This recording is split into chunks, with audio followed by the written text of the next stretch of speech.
clearly he wants women to remain single, because I'm sorry, if you asking a man that on a first date and that's a gauge of his intelligence, you're an intelligent. I feel like I think Matt really thinks he's cooking. Like, he thinks this is some sauce right here for dating. Please show me that statistic, you dead. This is insane, bro. He is so, look at him, his eyebrows up. He's like, look, I'm giving you game right here. Like, bro, if you don't cut the malarkey, you know what I'm saying? Drop a like, leave a comment, let me know you're in here. We finna have fun tonight.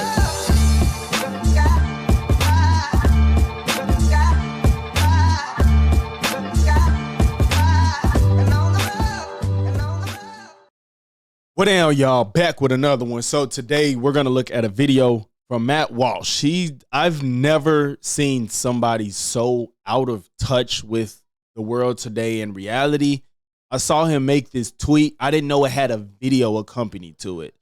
So apparently Matt Walsh says there's only one question that women need to ask men in order to figure out how intelligent they are on a first date. So this is Matt's banger, world mind-blowing barometer of figuring out a man's intelligence on a first date. Let's get into it. On Twitter over the weekend, somebody posted an interesting prompt for discussion. The question posed is this: what might you ask on a first date to determine their IQ? Now, lots of people offered answers to this question. Many of the answers were predictably horrible, likely because they were given by people who have no, says Matt Walsh, record of success in the dating world. And just to remind you, how do you know that? How do you know people's success record dating? A record of success in dating does not mean that you've dated a lot of people. That is, in fact, a record of failure. Okay, if you've dated a lot of people, you're bad at dating. You're bad at that. Like, who? First of all, who is Matt Walsh to tell? He's been married his whole life. I'm sorry, that's not a knock on him, but it's like, just because people have dated a lot doesn't mean they're bad at it. It's almost as if like he's considering the fact that if you find one person and it works out through all thick and thin, you meet him once, you marry him till the end, and you never experience nobody else, that's better at dating. Honestly, no, it just means you fucking got lucky and you're an anomaly. That's not the norm for people. It doesn't make you good at dating. How can you give advice for people to do something you have probably really no experience in? Me going to the basketball gym and shooting around one time doesn't count the same as somebody that does it every day. I wouldn't put us in the same conversation. No one should listen to you. If you are, say, in your late 20s or early 30s. The fact that you can even obtain somebody's interest on so many occasions kind of is a testament to your expertise in the given field, in my opinion. It cannot work out for a myriad of reasons. And you've been on hundreds of dates with many dozens of different people. That doesn't mean that you're good at dating. It means that you are apparently not good at it. In a similar way, if a college senior is now heading into his 7th year of college, it doesn't mean that he's really good at college. We shouldn't say this guy's great at college. He's been doing it forever. It means precisely the opposite. So that was a terrible analogy. That's because in college you're experiencing, first of all, there's objective ways to get out of it. There's like, you literally have things you have to do in college to succeed. Every relationship ain't gonna be the same. This is about you interacting with another person, and you guys have to be on one accord. And just because it works at one point doesn't mean it's gonna work at all points. There's key differences that might bring you apart, that y'all value different things, that it doesn't work out. Dating is far more nuanced than doing what you need to do to graduate college, which is why I gave the basketball analogy, because there's more of a range of expertise within it. It's a skill. It's something you have to practice. You don't practice college. You kind of do it. You can't practice college. That's why it's a bad analogy. Dating, like college, should move from one step to the next until you graduate. People qualified to give. And you could argue that each of those steps is dating different people. You date somebody, you know, you have your ups and downs, you're good and bad. Some things may work out that you figure out you like, some things you figure out you don't like, and then you take that to the next relationship if that one doesn't work. If it works the first time, great, grand. But that don't mean you are better at dating. dating advice, the only people You could argue that you're better at choosing. That's a better argument. qualified to give it are those who have graduated. And graduation, in this case, of course, is marriage. The whole point of dating is to graduate to marriage. If someone has not yet graduated, not everybody's goal is to get married. Then there's, we don't know whether they know how to graduate because they haven't done it. And if they don't know how to do the thing that dating is actually for, they're certainly not equipped to give dating advice. So that might explain why I would get you can't give marriage advice if you've never been married, but if you've dated, you can give dating advice, especially if you've dated successfully. And just because you date people and it doesn't end up as being a marriage, so basically this argument means everybody you date, you should marry them before you're good at dating. What about divorce? How does that strike your success rate? So I date 17 people throughout my life. I get married 17 times. Now I'm able to talk about dating. Get the fuck out of here. You sound like you're actually stupid if you do that. the dating advice offered on social media and in response to questions like this is so terrible so often. But as a dating graduate myself, I decided to take a stab at the question. It is a good question, I will say. You know, you should be looking to date someone who is basically intelligent. The only caveat is that you actually shouldn't need to ask any particular question to figure this out. You honestly can't ask any particular question to figure it out. If you are yourself intelligent, then you should be able to assess whether the other person is intelligent just from talking to them for 10 You know how many people think they're intelligent and aren't? minutes. If Or your people that dumb sell themselves radar, short? your dumb-dar, let's call it, is not finely tuned enough to sniff out a dummy in 10 minutes or less, well, I've got bad news for you. I don't think I need to spell it out.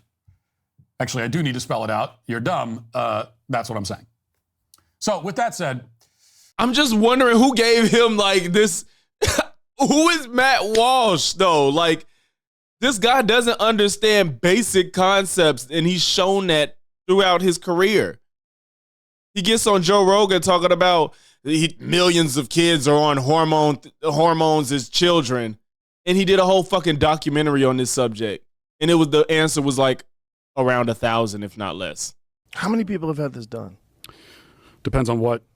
I don't think we have exact numbers, but if we're talking about the drugs, millions. You're talking about hormone blockers. Yeah. Millions of kids have been on hormone blockers? Really? I'm sure someone's going to fact check me on that, but my guess is that we're into the millions now at this point. Yeah, that would be my guess. It's a very small number, if that's right. It says over the last 5 years, there were at least 4,780 adolescents who started puberty blockers and had a prior gender dysphoria diagnosis. This says it's kind of undercounted, but that would be a big undercounting. less than 1,000 people a year. Yeah. Yeah, I mean, I would guess, hundreds of thousands at this, but I could be wrong. This is somebody that supposedly researched that topic. There are questions you can ask that will help clarify things pretty quickly. So here's what I advise, with the stipulation that this particular advice only applies to women dating men. So I've given men plenty of dating advice over the years. So this one's for the ladies. If you want to figure out what kind of man you're with intellectually, ask him this question. What historical periods are you interested in?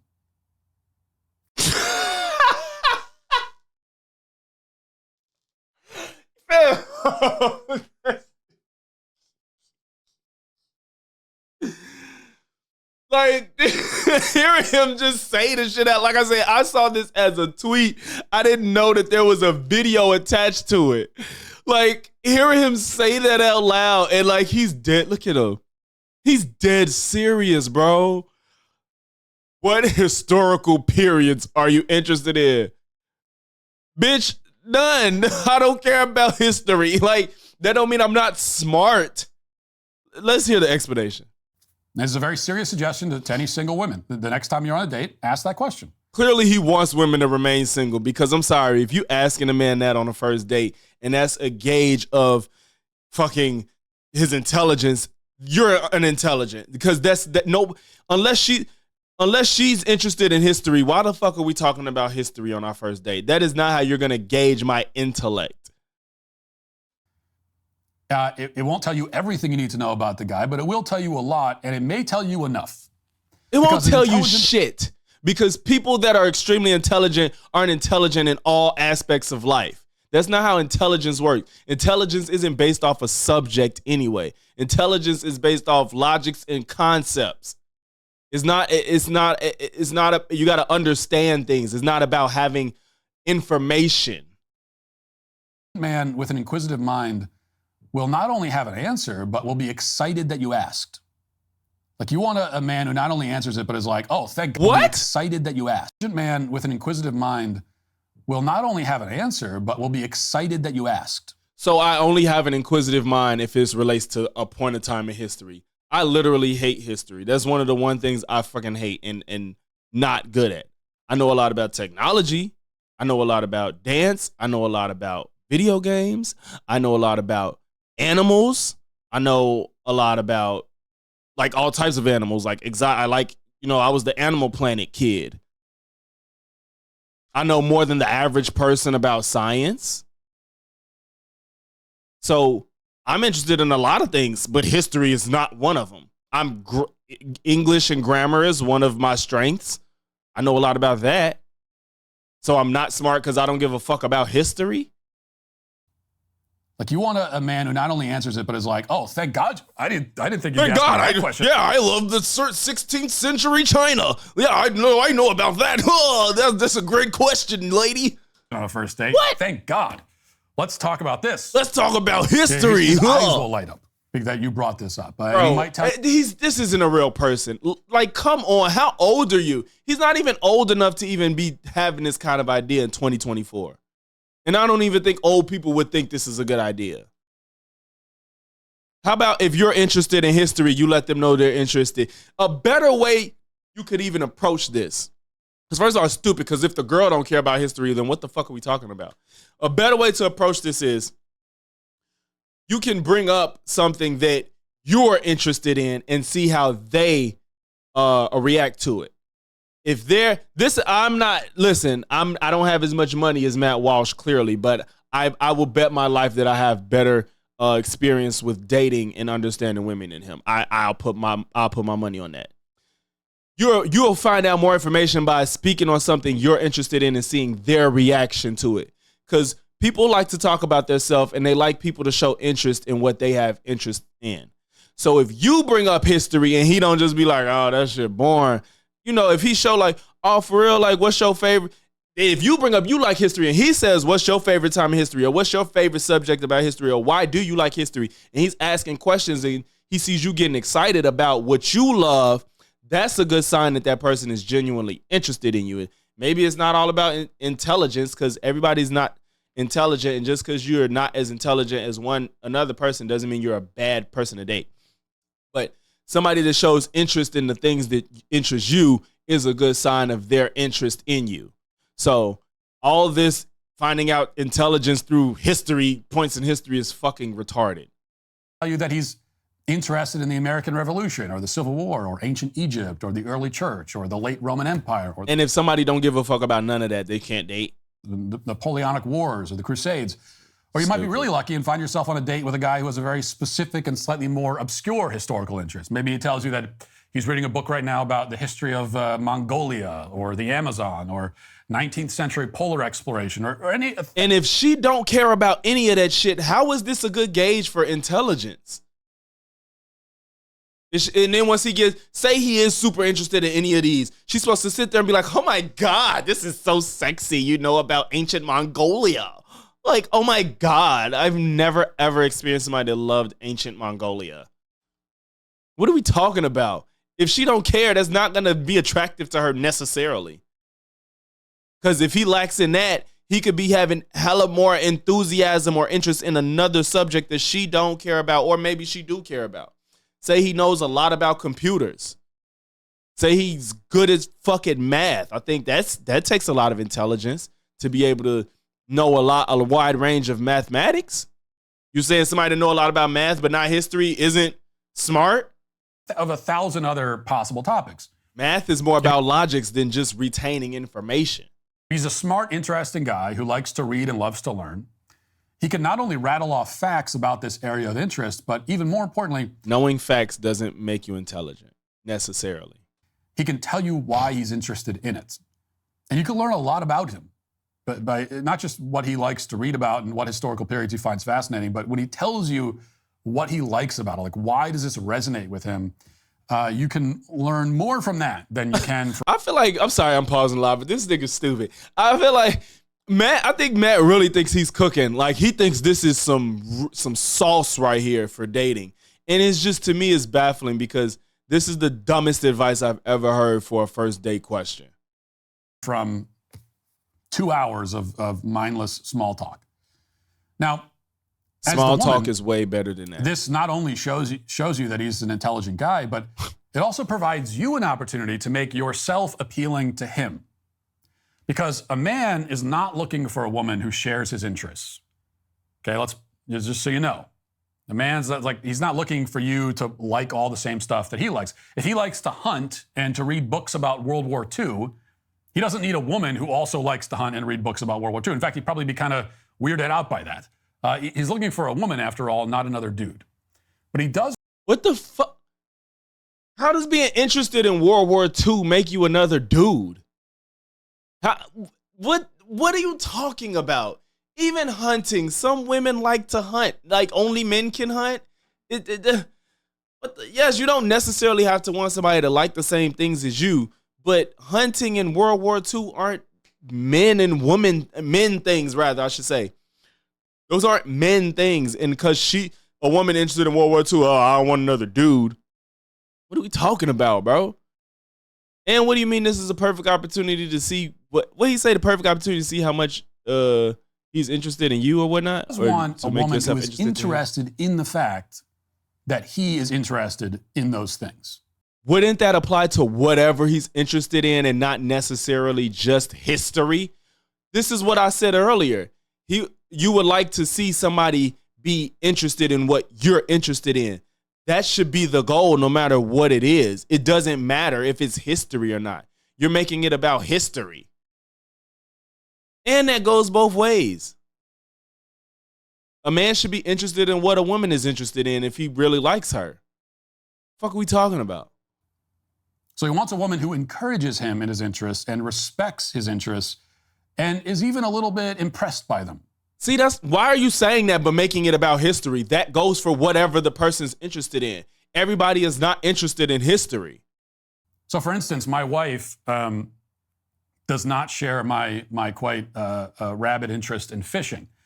And I've seen her maybe pick up a fishing rod 3 times since we married, while I have picked one up, 3 million times. But when I come home from fishing and I report that I just caught the biggest fish ever, she will eagerly ask to see a picture. And when I show her the picture, she'll act legitimately impressed. Now, she may be pretending or hamming it up a bit, just, for all I know. But I appreciate the effort. That's not history. You're not smart. It's not history. So what does it matter if you're interested in fishing? It's not history, right? Oh, you just proved my point. It should be about what you like. It's not about fucking history. Feminine and affectionate for a woman to make her man feel special and accomplished in those moments. And do you do that for her? I hope so. I pray that you do that for her. Because what do you do when she comes to you with something she's interested in? Good job. I like history. Like, what the fuck? Like, why are you saying that like that goes one way? A woman who rolls her eyes and makes it clear that she doesn't give a crap. Well, who's going to put up with somebody rolling their eyes at what you're interested in? Who's going to deal with that? That's unacceptable under any circumstance. To roll your eyes at something that they're interested in. At all is a buzzkill and a turnoff. Duh. So she doesn't have to care, but she should care that he cares. And that's your opportunity to signal to the man that you're the kind of woman who cares that he cares about something. That goes both ways. So this question is a win-win on multiple levels. Now, and again, you notice you made it about fishing. It wasn't about fucking history. On the flip side, if a man is asked what historical periods interest him, and he cannot answer the question, or even because he's not interested in history, scoffs at it, or offers up some generic historical subject, but then can't explain why he finds it interesting or speak at any length about it, that's a good sign that he's a boring midwit with a shallow, incurious mind. So you're only curious and you're not shallow because you have an interest in history and having to be interested in a point in time. This is stupid as fuck. How did he, like I said, the tweet is just a tweet. He's going in depth and actually trying to rationalize this way of thinking, and I can't believe how committed to it he is. He should have just stayed off the tangent about his wife and being interested in subjects. This ain't it, Chief. Now, I'm not saying that your date has to be a PhD level expert in history, especially because PhDs don't mean anything anymore, as we talked about in the opening. I'm not saying now PhDs don't mean anything anymore. But knowing about history makes you intelligent enough to date. Got you, Matt. that he needs to have a vast knowledge of the entire scope of world history. The point is simply that a smart, inquisitive man will at least have a couple of historical subjects. You can be inquisitive about biology. You could be inquisitive about space, technology, like I said, animals, wildlife, things like that, human nature, philosophy. You didn't even go to this would be more acceptable with philosophy. That's an inquisitive mind. People that's interested in philosophy. Your ass said history, which is just basically knowing facts, which does not translate to intelligence. I know a lot of people that can rattle off facts and statistics and stuff like that. That does not mean they understand things. A lot of cases, it shows a lack of understanding because you just know the numbers or the information, but don't know how to apply it and utilize it critically. That he finds interesting and he enjoys learning about. He doesn't have to be an expert in them. He just likes them. He's interested in them, and he likes to read about them. He likes to learn about them. And why are you saying it about history? Now, the chances are very substantial that a man who has no interest in history and no knowledge of it at all is dumb. Is pretty stupid. The overlap between stupid and historically illiterate among men is extremely high. Please show me that statistic, you fucking shithead. This is insane, bro. He is so, look at him, his eyebrows up. He's like, look, I'm giving you game right here. Like, bro, if you don't cut the malarkey. Now, it's not that being historically illiterate is the same thing as being stupid. It's that historical illiteracy is one of the most glaringly obvious signs pointing to stupidity. According to who? Where are you getting this from? You're making this up, bro. I am certain there's plenty of people that don't give a fuck about history that are very intelligent. But you lack the knowledge of both. Just like we might say that wearing a size 46 in pants isn't the same thing as being morbidly obese. It's technically possible that someone who could have a 46 waist and not be obese, maybe they're 7.5 feet tall and 46 is actually slim for their height. It's possible. But in the vast majority of cases, a guy walking around in quadruple XL pants is extremely fat. Just as in the majority of cases, a guy who's never voluntarily read a book about history in his life is a dumbass. What the fuck? Fam, the irony is just like, to say this with a level, and unironically, is so stupid. And I can't believe he's saying this. This has to be clickbait. I'm sorry. There's no way on earth he believes this. There's no way. I believe a lot of the Daily Wire is grifting anyway, but there's no way he believes this. At this point, I'm watching this for shits and giggles. He cannot believe this, and he can't be serious. There's no way. And if he is, well, Matt Walsh don't probably talk to people with dissenting opinions, because I'm sure the next person he talks to will grill him on this. This is insane. Now, the great thing about my tweet on this subject is that it proved itself, because the replies quickly filled with dumb guys who aren't interested in history trying to explain why not being interested in history doesn't make them dumb. But their explanations were all very dumb because they're dumb. According to Matt Walsh, who's dumb. There are many. Hey, if you could call everybody that disagree with you dumb, I definitely can call you dumb, because you have no logic in this whole spiel and opinion and advice. there's no logic embedded in it whatsoever. So if you can call all the people that replied to you dumb, you're definitely dumb. Any comments claiming that history is boring and unimportant and only nerds care about it? That's stupid, but I'm sure there were people in there that gave you good arguments, and you're including them in that too. I was informed over and over again that it's perfectly valid for a man to have little interest in any historical subject. And yeah, please try to refute that. And that's true. Okay. It is valid to be dumb in a legal sense. You know, it's valid. That's You're the allowed to answer. be dumb. You can even vote and be dumb, unfortunately. But that doesn't change the fact that it is dumb to have no interest in history. How? That's a legally valid position, but it's not an intellectually valid one. And it's the worst kind of dumb because it's arrogant. It's a dumb arrogance. Like, you don't even have the decency to be humble in your dumbness. What the fuck is he talking? Instead, you declare that nothing matters if it occurred before you were born. Now you're jumping to the extreme because people disagree to history. If it just, I don't think I can do this. I don't know if I can do this. You're not interested in anything that happened to occur before. Because you're not interested. Not being interested doesn't mean it doesn't matter. Those two aren't the same thing. You entered the scene. And he's probably just taking the few people that's like, that shit don't matter, which I don't even think most people are saying, like, history doesn't matter necessarily. They're just saying, I have no interest in that shit. And because you've turned up your dumb little nose at everything that occurred in the world prior to the moment of your birth, you have no sense of perspective. You don't even understand the things that are happening in the world today because you don't know anything about what precipitated those things. You cannot have any insight into the state of things today if you don't know anything about how things were yesterday. You cannot understand. He really thought this was going to tie it all in a pretty bow. Like, yeah, since they know about history and they care and they've read a book about it voluntarily, then that means they care about the world and how they got what was like before they got into existence that they're in right now, you know, so that means you smart.